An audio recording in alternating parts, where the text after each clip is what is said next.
Suportahan ng mga charity vloggers, Kalingap Reactors, nakatuwang sa programa ni Kuya Val Santos Matubang. I-subscribe ang kanilang mga YouTube channel. Please subscribe. Ito Money Vlog.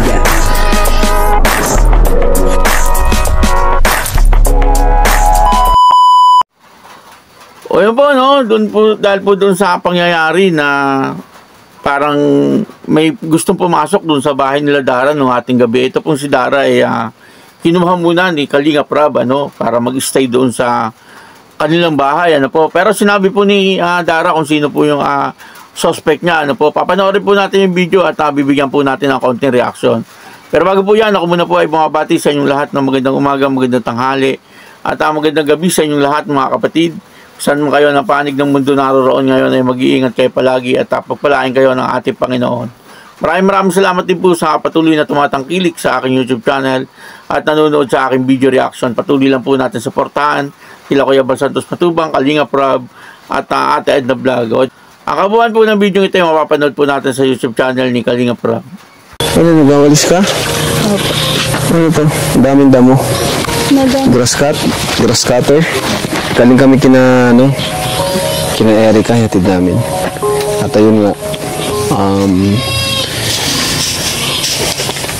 mayroon kaming narinig na balita mula sa'yo. Presya ka na sa abala at bigla niyong pagpunta namin dito.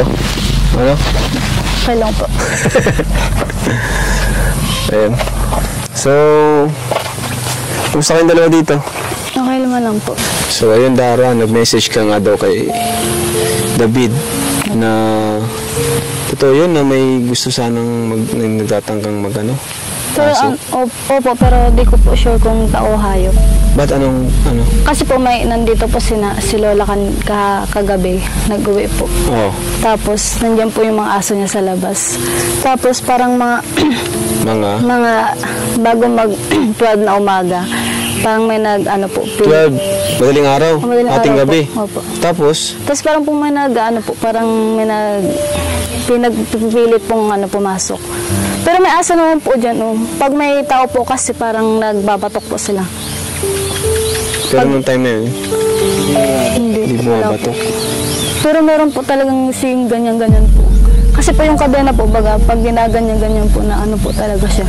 Tapos pagbalik ko po ulit, naghiga pa ako ulit. Tapos nagbalik na naman po ulit, na naman po. Tapos yung parang nag-chat pa ako, kinakabahan pa ako nito. Tapos yun po. Pero sa tingin mo, parang hindi siya hayop?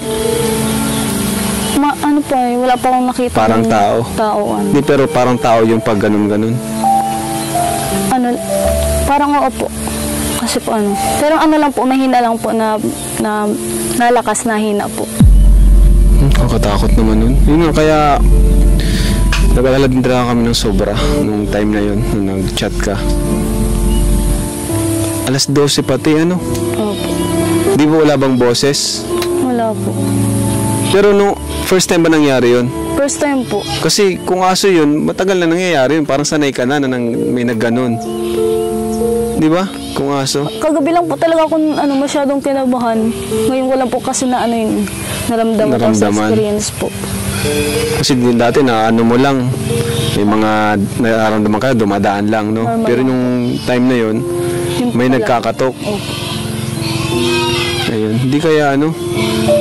Hindi kaya mga taong lasing na napadpad dito. Walang pa. Yun po yung napanood po natin yung video, at dito nga po ang sabi ni Dara, ang kanyang suspect siya, ang kanyang suspect kung hindi daw po tao hayop, pwede ring hayop, po, kasi alam naman po natin lahat na yung aso pagka po kumakati yung kanilang katawan, kinikiskis po nila, kung saan malapit na pwedeng kiskisan ng kanilang katawan, baka nung oras na yon nagkataon nandoon sa may pinto, At pero napapansin ko tuwing pupunta doon sila Kalingap Rab, wala po tayong napapansin na aso, Pero ang sabi po kasi ni Dara, yung mga aso na yon parang doon sa lola niya, kasama doon sa bundok, Di ibig sabihin kung may mga tao man na lumapit doon tatahulin, kasi hindi naman po kakilala nung aso, Alam naman po natin na ang aso pagka po yan may tao na hindi nila kilala, ay talagang, lalo na kung matapang yung aso, atras sulong po yan, ano? At habang sila ay atras sulong, ay tumatahol po yan, ano? Pero nung oras na yon, ay parang sabi ni Dara, hindi naman daw po tumahol yung aso, ano? Yung po ang pagkakasabi niya. At pera lang po kung kakilala, ano? Kung kakilala yung tao na lumapit doon, ano? Talagang hindi po babatokin. Ano? Pwedeng gano'n, ano po.